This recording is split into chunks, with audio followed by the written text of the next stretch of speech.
sendiri untuk penetapan harganya, lalu untuk barang-barang yang dikatakan seasonal ya, yang musiman ya, dan yang terakhir untuk barang-barang yang dijual dalam jumlah besar ataupun dijual secara langsung on the spot.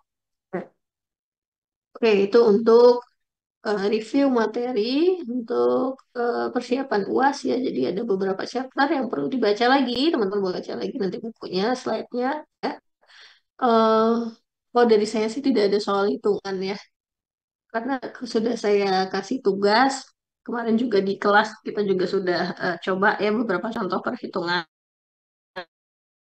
ya. Jadi oh dari saya ya, oh dari saya tidak akan saya kasih contoh soal perhitungan. Saya rasa dari Pak Jaki juga tidak ya. Saya rasa karena akan masih sama dengan soal UTS ya, kurang lebih seperti itu soalnya.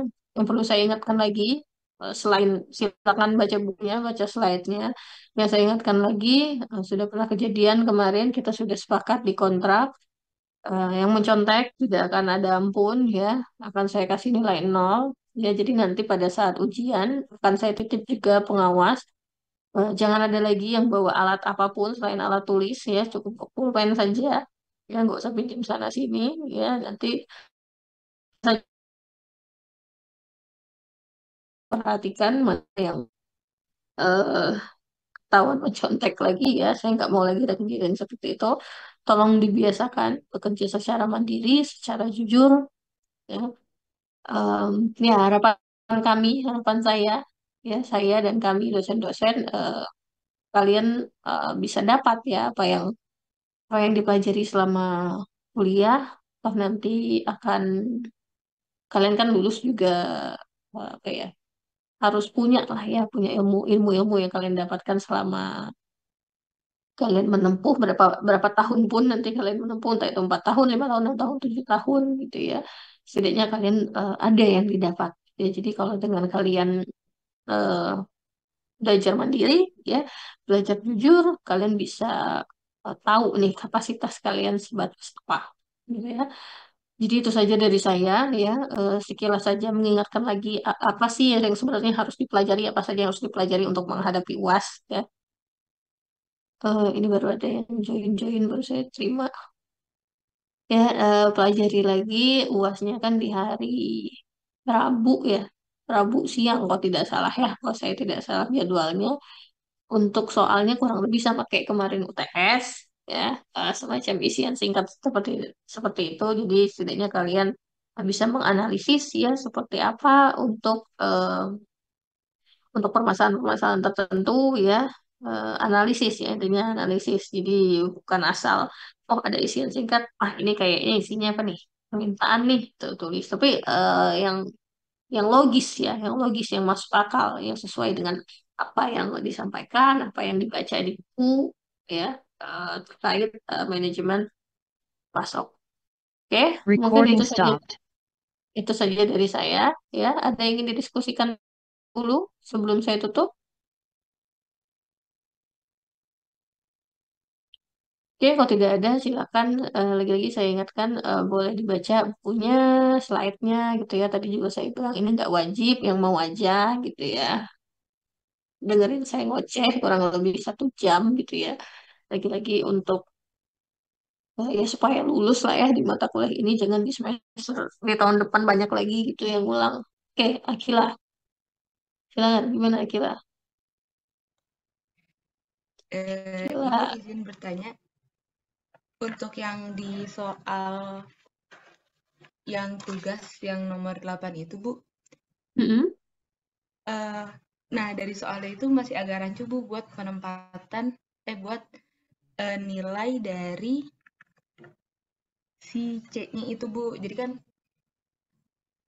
kalau di yang diketahuinya, kalau kan diketahuinya LTL-nya eh, cost-nya itu 1 per unit, Bu. Nah, Mm. tapi kapasitas dari truknya itu 2.000, sementara demand-nya 3.000 per supplier. Nah, di situ tuh yang dibingungin, jadi yang kita diminta itu 3.000 unit atau 9.000 unit, Bu. Karena kan kayak ada 3 supplier di sana. Jadinya, Tiga supplier, oke. ya, jadinya berapa, Bu, kira-kira?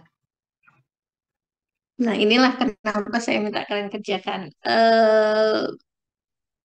Cara kalian berpikir ya, lagi kita critical thinkingnya ya. Sini kan, oke, saya baca ulang ya. Distributor ya, punya warehouse di suatu wilayah ya. Dia ingin memutuskan kebijakan mana nih, menggunakan L atau LTL ya, truckload or less than truckload ya. Nah, kalau LTL itu costnya $1 per unit ya. Shipping costnya 800 per truck plus 100 per pickup. Ya, berarti kalau jemputnya menggunakan truk itu dia punya 800, kalau di pickup nambah lagi nih biaya 100 ya. Nah, truk tersebut menggunakan pickup dari tiga supplier. Ya, berarti ada tiga supplier. Nah, ini kalau misalnya bingung ya, kan kita punya yang namanya model konseptual ya, bisa digambar dulu. Oh, ternyata nanti untuk memenuhi demand saya harus dipenuhi dari tiga supplier. Tadi katakanlah supplier A, supplier B, supplier C, ya, per pickup ya. Makanya di situ total costnya 800 ya. Itu menggunakan TL ya. Ditambah 3 dikali 100 karena ada tiga supplier ya. Di situ disebut setiap truk can carry up 2.000 unit. Oke, jadi setiap truk itu bisa mengambil atau mengangkut ya, mengangkut 2.000 unit. Lalu punya biaya tetapnya itu 100 dolar ya setiap pesanan di supplier. Order to this supplier, okay. Product from each supplier annual demand. Ya, ini annual demand sebesar 3.000 unit.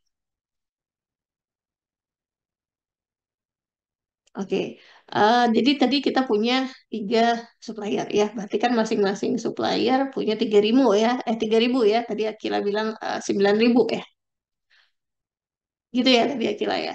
Berarti ada 9.000 eh, demand ya, 9.000 demand secara total. Nah, tadi kan mana tadi?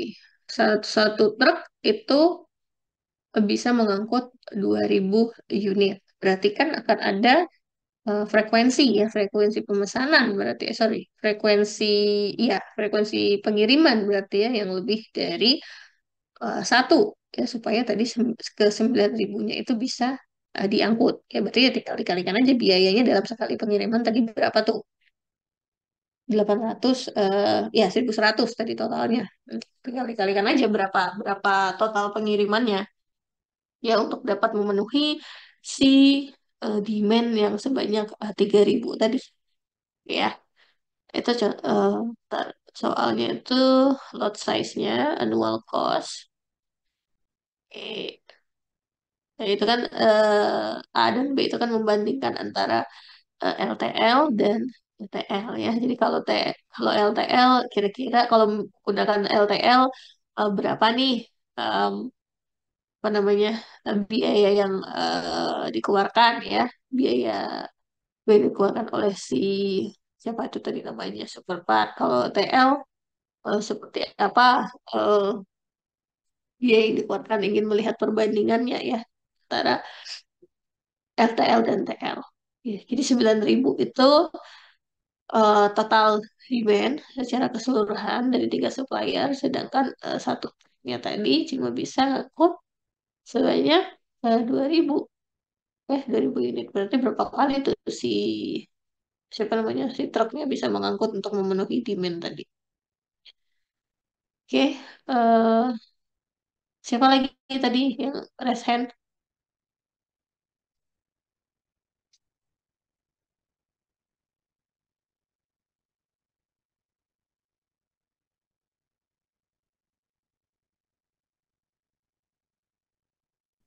Oh, Gue mau nanya terkait siapa nih? Bentar. Oh, Andrianta. kan tadi kata Ibu Ya. soalnya soal UASnya kurang lebih kayak yang UTS. Nah, untuk banyaknya Hmm. kurang lebih sama juga atau gimana, Bu? Jumlah soal ya, maksudnya ya. Iya, Bu. Jumlah soal, tadi ya saya lihat siapa ya. Kalau saya sih kemarin sudah buatnya, ntar saya hitung dulu, 10, 20, kurang lebih sama sih sebenarnya. Saya dari saya itu sekitar 25, dari Pak Jaki mungkin juga sekitar itu ya. Kayaknya ya. 2, 3, 4. Iya, kurang lebih seperti kemarin Adriana jumlah soalnya. Baik, Bu. Terima kasih, Bu.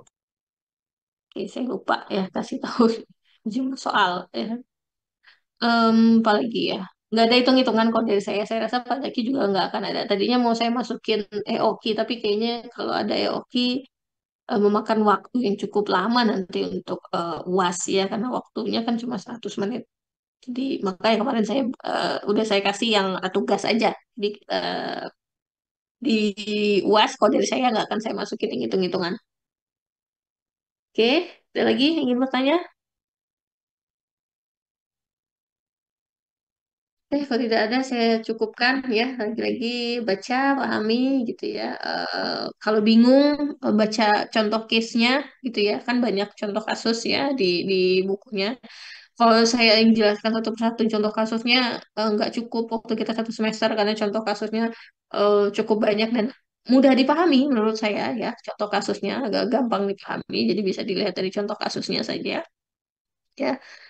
Oke, itu saja dari saya. Terima kasih semuanya. Saya tutup, selamat sore. Assalamualaikum warahmatullahi wabarakatuh. Selamat sore, Bu. Terima kasih, Bu. Selamat Ibu.